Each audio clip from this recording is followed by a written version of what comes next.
तुम्हारे साथ हैं, हम तुम्हारे साथ हैं।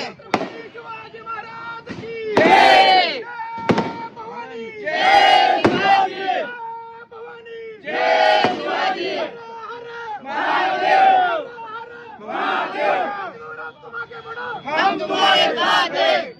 भाऊ, आता बार्शीमध्ये एवढा मोठा जल्लोष होतोय, आज मतदान झालंय, काय प्रतिक्रिया आहे बार्शीत आल्यानंतर तुमची पहिल्यांदा?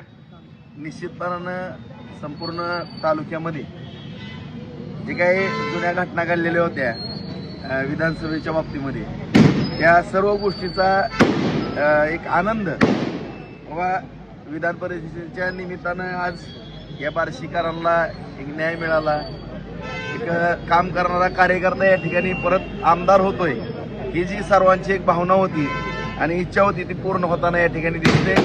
जिल्ह्यातील सर्व मतदार बंधू भगिनींनी या ठिकाणी मला मोठे आशीर्वाद दिलं, सहकार्य केलं, त्यांचंही मनपूर्वक आभार व्यक्त करतो।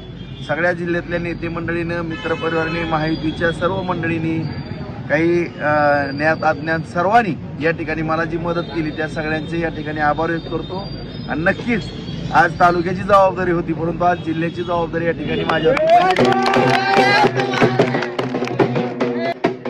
जिल्ह्याची जबाबदारी या ठिकाणी पडलेली आहे। मला त्याची पूर्णपणे जाणीव आहे। अत्यंत काळजीपूर्वक ज्या पद्धतीने या ठिकाणी मला आशीर्वाद सहकार्य केलेला आहे सर्वांनी, त्याची उतराई प्रामाणिकपणाने या ठिकाणी अत्यंत सर्वांना विश्वासात घेऊन कुठल्याही जिल्ह्यामध्ये पक्ष जरी वेगवेगळे असले, कुठलेही तंटे वगैरे होणार नाहीत। शेवटी प्रत्येकजण आपापल्या पार्टीचं येणाऱ्या लोकसभा विधानसभेमध्ये काम आपापल्या पार्टीचं करेल, परंतु सर्वांना निवडणूक झाल्यानंतर बरोबर घेऊन या जिल्ह्याचा विकास करण्याच्या दृष्टिकोनातून आदरणीय देवेंद्र फडणवीस साहेब, आदरणीय शिंदे साहेब, सुनेत्राताई, म्हणजे खास करून माझे सहकारी मित्र बांधव जयभाऊ गोरे या सर्वांच्या मार्गदर्शनाखाली या ठिकाणी अत्यंत नियोजनबद्ध सर्व सहकाऱ्यांना विश्वासात घेऊन चांगल्या पद्धतीचं काम करत